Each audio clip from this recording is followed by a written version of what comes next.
Muy buenas, soy Sara Sobrano de Íntegramente Libres y hoy vamos a descubrir las heridas que sabotean tus relaciones y cómo liberarte de ellas. Vamos a ver, ¿por qué tus relaciones no fluyen como deberían? Te voy a hacer una pregunta. ¿Te has sentido alguna vez atrapado en un patrón que se repite en tus relaciones?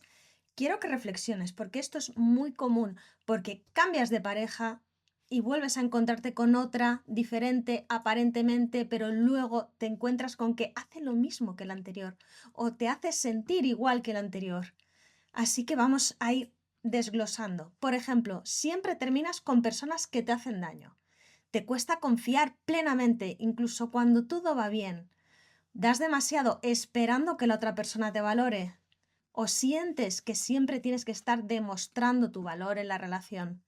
Esto es muy habitual y sobre todo la opción de siempre acabo con las personas que me hacen el mismo tipo de daño o doy mucho más de lo que se supone que está dando el otro o lo que debería de dar el otro y al final, ¡pua!, ni me lo valora ni me da de vuelta. Así que si esto te suena, déjame decirte algo.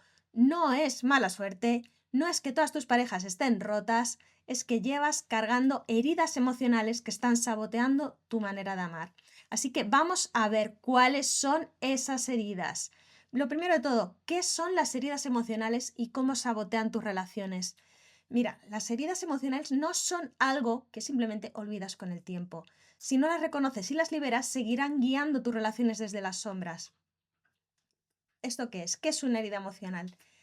En el pasado ocurrió una experiencia dolorosa, generalmente infancia o adolescencia, que dejó una marca profunda en tu mente subconsciente.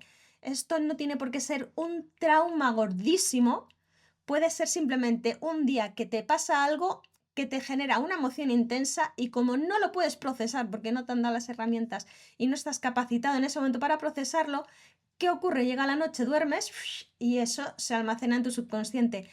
Pero no es algo que se queda ahí en el olvido, sino que eso te va dirigiendo hacia tu futuro. ¿Por qué? Porque esta marca se convierte en un filtro por el que percibes tus relaciones actuales. Como dice un curso de milagros, tu mente está absorbida por pensamientos del pasado. Nunca estás percibiendo la realidad tal y como es en el presente, sino que todo lo filtras a través de tus experiencias pasadas. Y si estas experiencias pasadas fueron traumáticas, entonces lo que percibes en el presente es dañino, es doloroso, es perjudicial, te hace estar en alerta. Y eso es lo que queremos ir desglosando. Por ejemplo, si cuando eras niño sentiste abandono, ahora de adulto reaccionas con ansiedad cuando tu pareja se distancia, aunque sea por razones normales. Eso le pasa a mucha gente, que se va la pareja al trabajo y si llega tarde, de repente empieza a tener mucha ansiedad, ay, que le ha pasado algo, o que se ha ido, o que no va a volver, o que ya le molesto. Y esto es muy habitual en los que tienen herida de abandono. En cambio, si experimentas este rechazo en tu infancia, ahora tiendes a ser excesivamente complaciente o a abandonar o a alejarte, mantener la distancia antes de que te rechacen otra vez. El problema es que estas heridas generan reacciones automáticas. Esto es instintivo, no es algo que se racionalice, no es algo que eliges conscientemente, es tu subconsciente intentando protegerte, es tu ego. En ese momento de tu vida, tu ego aprendió una lección. Entonces, a partir de ese momento, todo lo que hace a lo largo de tu vida se supone que es para protegerte. Pero bueno, aquí está la trampa. Lo que tu mente hace para protegerte es precisamente lo que sabotea tus relaciones. Así que vamos a ir desglosando ahora sí que sí las 5 heridas que sabotean tu vida amorosa. Empezamos con la herida de rechazo, que puede surgir desde el vientre materno o en la primera infancia, que es cuando el niño percibe que no es deseado o que no tiene un lugar seguro. Esto puede suceder si los padres no estaban preparados para su llegada, si hubo un embarazo no planeado o si el ambiente familiar era hostil. Yo, por ejemplo, tenía herida de rechazo porque, como dijeron, yo era hija del DIU. Mi madre tenía el DIU en su época para no tener, para no tener más hijos, y cuando se quedó embarazada le protestó al médico: me has puesto el DIU mal, y dijo: no, es un esperma listillo el que se ha colado. Pues yo, la esperma listilla, nació con herida de rechazo. Entonces, ¿qué ocurrió? Mi deseo era ser aceptado incondicionalmente y sentir que pertenecía a la familia. Algo que me pasaba era como que me sentía rara dentro de la familia. Eso suele pasar cuando tienes una herida de rechazo. Es como que sientes que no encajas, que eres diferente. El mayor obstáculo de quienes tenemos herida de rechazo es la sensación constante de no ser suficiente y el temor al abandono. Es siempre tener que estar esforzándonos por ser mejores, por demostrar que somos válidos y que sí que merecíamos ser queridos. Nuestro mecanismo de defensa es aislarnos, minimizarnos nuestras necesidades o crear máscaras para evitar el rechazo. En mi caso, he acabado viviendo en el campo. Minimizar mis necesidades, que os lo cuente Eduardo, que me tiene que estar diciendo él que me cuide, que haga ejercicio y que me mantenga yo bien a mí misma, tomando suplementos, comiendo bien y esas cosas. Si no fuera por él, yo estaría autodestruida. Ejemplos de comportamiento cotidiano. En la relación de pareja puede interpretar el silencio o la distancia como señales de desaprobación. Tipiquísimo. Si su pareja está ocupada o distraída, puede pensar automáticamente, ya no le intereso. Ya está pensando en otra pareja. Ya ha perdido el interés por mí, ya no soy lo suficientemente buena. Y evita discutir por miedo a ser rechazado, acumulando emociones hasta explotar. Esto es lo típico, que empiezas a tragar hasta que explotas y de repente empiezas a sacar truños de hace 3 meses que la pareja se queda cortocircuitada en plan de ¿y por qué no me lo has dicho hace tiempo? Que eso me lo ha dicho muchas veces Eduardo y dice, ¿por qué? ¿Pero por qué has esperado tanto en decírmelo cuando podríamos haberlo resuelto? Bueno, herida de rechazo, ¿qué se le va a hacer? Vamos ahora con la herida de abandono. Surge entre los 1 y los 3 años de edad, sobre todo si hay carencias afectivas o si la figura de apego es inconstante. Puede surgir si los cuidadores estaban ausentes emocional o físicamente, o si hubo pérdidas importantes en la infancia. Aquí esto vamos a especificarlo. Los padres pueden estar presentes físicamente, pero pueden estar ausentes emocionalmente. Esto quiere decir que están demasiado preocupados con el trabajo, pueden tener demasiada carga de problemas y entonces desatender las necesidades emocionales del niño y no tenerlas en cuenta. Entonces, ese niño que a lo mejor necesita ser sostenido emocionalmente, ser escuchado, ser visto, ser valorado, en el que sus emociones sean acogidas, percibe que no tiene nadie que sostenga esas emociones. Entonces se siente abandonado.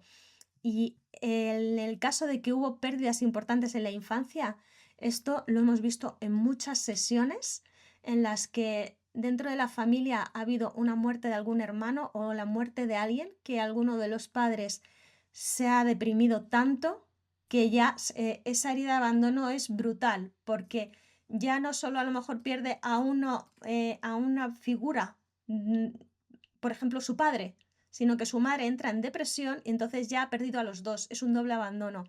Es una herida brutal. Entonces su deseo es sentirse amado, acompañado y emocionalmente seguro. Su mayor obstáculo, el miedo a la soledad, al rechazo y a ser olvidado. La imagen que he puesto es específica. Fijaros cómo están ahí, como todas las se ve al fondo, como siempre, hay un adulto con un niño o 2 adultos con un niño y este niño en primera fila está solo. Se siente así. Todo el mundo tiene a alguien menos él. Entonces se siente olvidado, siente que todo es más importante que él, se han olvidado. Su mecanismo de defensa es volverse dependiente emocionalmente o evitar vínculos profundos por miedo a perderlos. Es la doble polarización. O me apego y me vuelvo totalmente dependiente, por favor no me abandones, por favor no me abandones, o me vuelvo totalmente independiente y paso de relaciones. Yo el más duro, yo el más independiente, yo por mi cuenta y así nadie me hace daño, pero es un autoengaño. Ejemplos de comportamiento cotidiano. Se muestra hipersensible a cualquier signo de distanciamiento en la pareja. Puede enviar varios mensajes y su pareja tarda en contestar sintiendo ansiedad creciente. Esto nos contaba nos contaba una clienta que cuando su pareja entra en cortocircuito, le tiene como unas heridas de la infancia súper fuertes, de repente a las 4 de la mañana le empieza a acribillar a mensajes, 4 de la mañana cuando ya está durmiendo, a él le entra ansiedad, y luego cuando le llega la sangre al cerebro, por así decirlo, se da cuenta de que eran las 4 de la mañana, de que estaba durmiendo, regula y borra todos los mensajes. Entonces, esta clienta se encontraba todos los mensajes borrados por la mañana. Esto es la herida actuando en acción.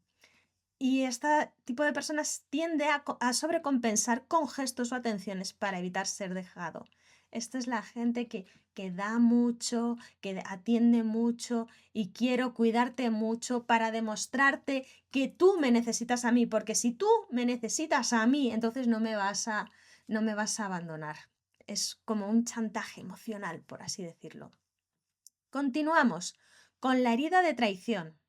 Surge entre los 3 y los 5 años, cuando el niño siente que una figura de autoridad incumple promesas, traiciona su confianza o muestra incoherencia entre lo que dice y lo que hace. Ocurre mucho cuando te dicen sí, sí, vamos a hacer esto y luego mienten. Y cuando eso es constantemente se siente traicionado. Su deseo es poder confiar plenamente y sentirse seguro, pero su mayor obstáculo es la desconfianza profunda y la necesidad de controlar. Esto es lo peor en la herida de traición, la necesidad de estar controlando para tener esa seguridad. Entonces, su mecanismo de defensa es controlar la relación para evitar ser traicionado y mantiene una actitud de desconfianza constante. Esto es asfixiante. Los que tienen herida de traición grande son los que se convierten en personas súper celosas. Y a lo mejor no han sido celosos con otras parejas, pero de repente con esta pareja se le activa porque le toca sanar esa herida y se vuelve súper celoso. ¿Y qué hacen? Empiezan a espiar móviles, empiezan a perseguir por la calle y empiezan a hacer cosas bastante desquiciadas. Y eso no quiere decir que la pareja realmente esté siendo infiel, simplemente le está mostrando la herida. Y cuanto más asfixia la persona que tiene la herida de traición, más necesidad de buscar fuera aire fresco tiene la pareja. Esto es una pescadilla que se muerde la cola, porque cuanto más se intenta retener, más tira de la cuerda, el otro más asfixiado se siente y dice, ahí te quedas. Y entonces ahí es cuando se va, rompe la relación o es infiel. Es lo que el inconsciente acaba manifestando. Entonces, ejemplos de comportamiento cotidiano. Pregunta constantemente, ¿dónde estabas? ¿Con quién estabas? Para tener como esa seguridad. Es hipervigilante con el teléfono, redes sociales o conversaciones de la pareja y puede reaccionar de forma exagerada ante pequeñas mentiras o malentendidos. Puede ser el acabose, el detectar una pequeña mentira, pero como digo, como siempre está buscando el control, la pareja para defenderse no quiere decir cosas que a lo mejor desboquen en esa locura de celos. Entonces, fuerza al final que la pareja para protegerse mienta en una cosa pequeña y como miente en una cosa pequeña, explota. Es una pescadilla loca. Seguimos con herida de injusticia. Surge entre los 4 y los 6 años. Si crece en un entorno rígido y autoritario donde no se valoran sus emociones o si los cuidadores fueron excesivamente exigentes, generando un sentimiento de que debía ser perfecto para ser amado. Esto es muy típico en familias que son de tradición muy rígida. Suele pasar con familias militares de clase alta, suelen tener una herida de injusticia brutal, pero porque es herencia tras herencia de familias con ese patrón de rigidez. Tienes que ser perfecto, tienes que hacerlo todo bien, tienes que cumplir con las normas, con el protocolo, tienes que ser el niño modelo. Entonces, su deseo, ser valorado por quien es y sentir que sus emociones importan. Su mayor obstáculo es la autoexigencia, la rigidez emocional y el miedo a fallar. Son los que son súper perfeccionistas y son los más injustos consigo mismos. Su mecanismo de defensa se vuelve perfeccionista, crítico y reprime sus emociones vulnerables. Esto es una bomba de relojería porque al volverse perfeccionista y tan crítico, reprime esas emociones. ¿Por qué? Porque ¿quién te va a valorar cuando tú estás en modo depresivo o iracundo? Eso no es perfecto. La perfección es, en esta sociedad es tener la cara de póker en todo momento. Entonces, ¿aquí qué haces? Reprimes. Y yo, metódico, perfeccionista, todo al milímetro, que no me puedan decir nada, pero mi anhelo es ser libre, es que me quieran tal y como soy sin tener que demostrar nada. ¿Cómo se comporta? Corrige o critica a su pareja en exceso cuando no se cumplen sus estándares. Al igual que han sido injustos consigo mismo, él es injusto con su pareja. Le cuesta recibir apoyo emocional y tiende a mostrarse fuerte, incluso en momentos difíciles. Y puede percibir cualquier desacuerdo como un ataque personal. Esto es una lucha, porque claro, como no ha sido valorado por lo que es, no ha tenido un espacio seguro en el que ha podido expresar sus emociones, cada vez que recibe una mínima crítica, un desacuerdo, esto no es así, esto no es así, es como que lo siente como si le estuvieran diciendo eres imperfecto y no vales nada. Y esa es su mayor herida.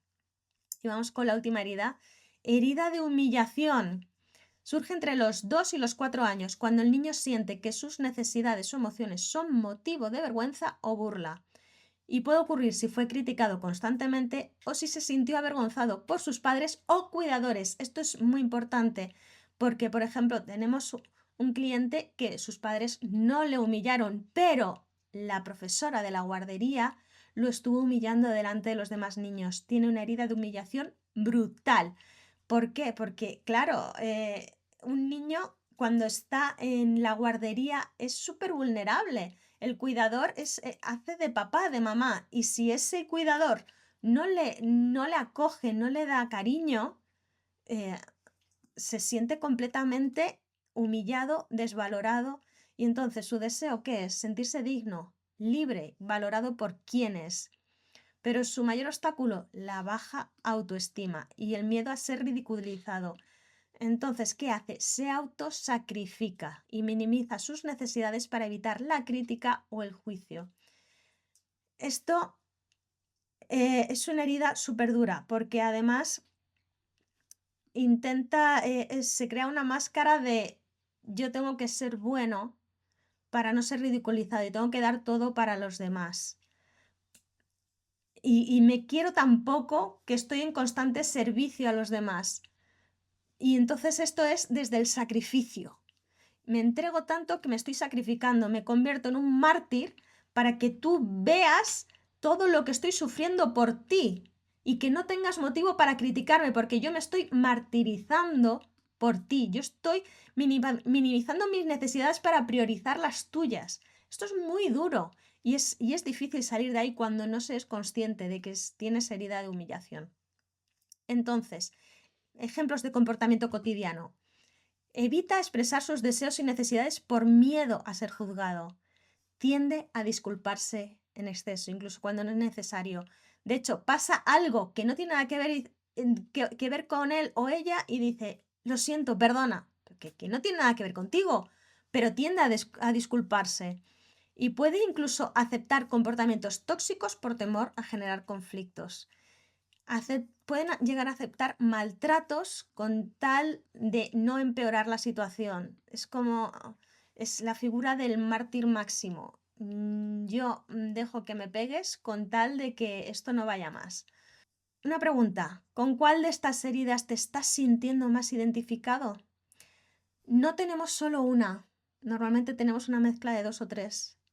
Entonces, quiero que hagas ahora una pequeña reflexión para ver con qué heridas te sientes más identificado. Y mientras piensas, bebo.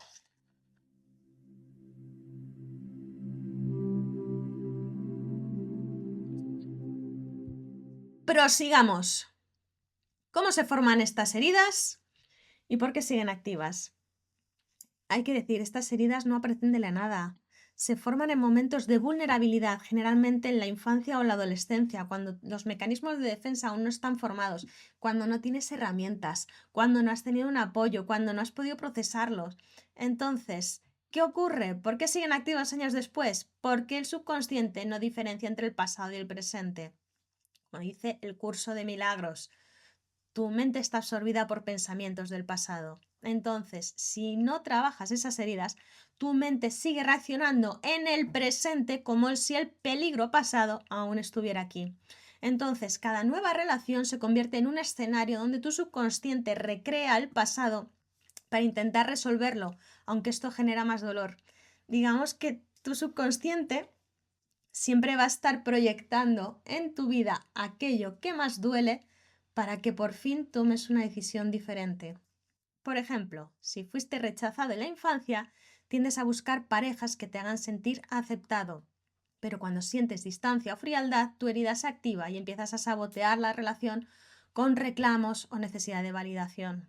Entonces, cuanto más reclamas, más rechazo sientes porque el otro dice que me está reclamando y, y, y como siempre, hasta que nosotros no nos responsabilizamos de esas heridas y no cortamos el bucle, nuestra pareja nos va a seguir mostrando ese patrón repetitivo. Y cuanto más intentemos arreglar a través de la pareja esa herida, la pareja más nos va a mostrar la herida. Cuanto más queramos que la pareja se comporte de la forma en la que no nos dolería la herida, más se va a comportar.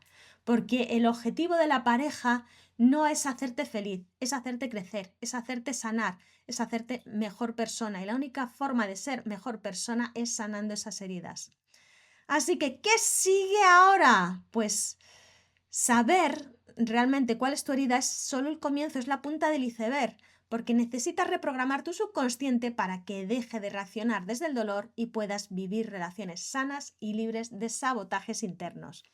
Así que nuestra propuesta es que reserves un hack del amor con nosotros. Son 60 minutos para detectar el error que sabotea tu vida amorosa. En ellos identificaremos tu herida principal, descubriremos cómo está afectando tu relación actual o tus patrones amorosos y te daremos herramientas prácticas para empezar a sanar y crear vínculos más consistentes y más conscientes. Así que si sientes que ya es hora de dejar de repetir los mismos errores y empezar a vivir el amor desde la libertad y la paz, reserva ahora tu hack del amor. Nos vemos. Chao, chao.